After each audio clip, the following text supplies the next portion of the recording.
Welcome. I'm Mark Davis, and I've been helping my wife in the kitchen for the past 16 years. We've learned many things and tried many different things, and the past 2 months we've tried making our own sourdough starter, which we call ours the dough baby. So why you ask, would you want a sourdough starter? Well, a sourdough starter can be used in many things. It is good for lots of your baking needs. So I'm going to demonstrate today how to make your own sourdough starter. So let's get started. On day one, you're going to take basically 1 cup of whole wheat flour, put in a glass bowl, or it can be a plastic non-reactive container, something that's suitable for food. You add your whole wheat, 1 cup with your water. You mix till there's no dry flour. And the reason you use whole wheat is the whole wheat has more nutrients and microorganisms that's going to assist in the growing of the yeast. So after you get this mixed up, you're going to take plastic wrap if you have a glass container. If you have a Tupperware or a plastic bowl with a lid, it comes with a lid that's non-reactive, you can use that. So basically what you want to do with this is to loosely cover it.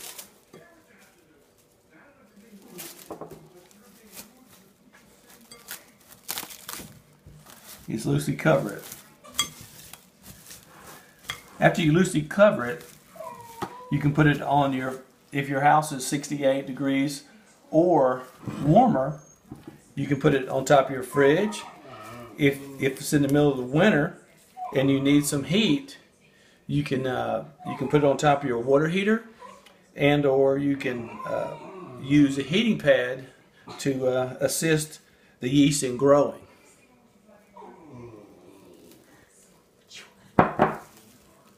So that's the first day. After 24 hours, you come back, and I'm going to have to simulate this somewhat. You come back for your second day after 24 hours, and you basically take and discard half of your mixture,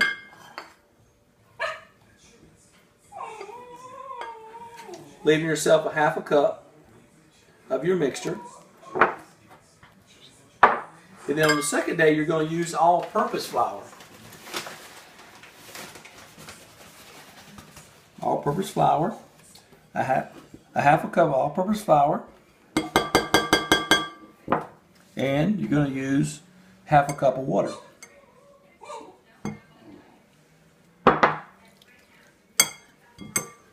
Once again, you're going to mix this really well. Make sure you have no dry flour left. You're going to put it back in your warm place, wherever that may be in your house. For my wife and I, we started in February, and it was cold weather with dry humidity. So it took hours of some time to get started. So as you can see, this is mixing well.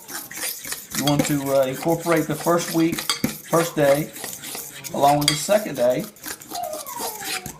best you can. As you see here. Then once again, just like we did after day one, on day two, you want to loosely cover this. You put it in the same area we had as before. So this is kind of a repetitive demonstration, a repetitive thing you're going to do for this. So after 24 hours, it's going to be day 3. So we're going to go ahead and start on day 3. And on day 3 is when you basically speed up the process. You take your mixture. It should see some bubbling or some type of bubbling starting. The yeast should be start growing, and you would take and measure out a half a cup of your mixture.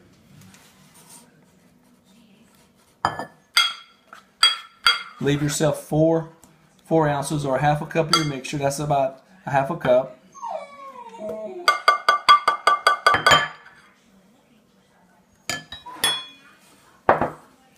And you do the all-purpose flour again.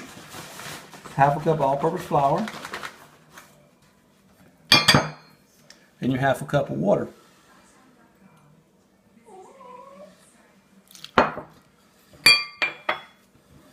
So once again, what you're doing is by taking out part of the mixture, you're giving the yeast that's alive in there more flour to work on. So you mix that up on the third day, and you cover with plastic wrap again in that morning, or when you get up the morning of that day, or 24 hours since day 2. So on day 3, as you can see, we got some bubbling already.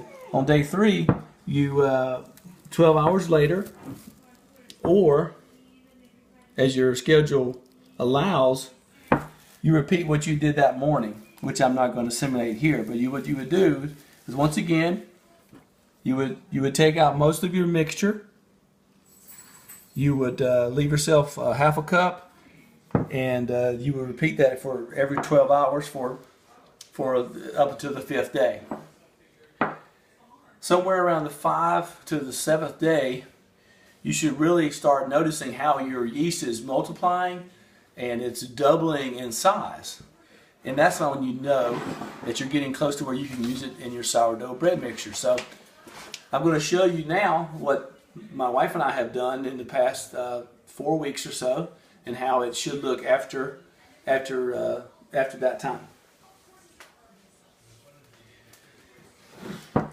Now, as you can see the difference in the two, the one on the blue bowl is one we've had for weeks. You can see it's got a lot more bubbles and yeast growth in it than the demonstration that I've shown you. And this is a loaf of bread that I baked before this demonstration to show you. I use a cup and a half of the sourdough starter with bread flour. So if you're needing some leavening in your baked goods, bread, cinnamon rolls, waffles, pancakes, try this method. And if you're brewing beer, you can also use this for your natural yeast. Thank you for watching, and may all your bakes rise.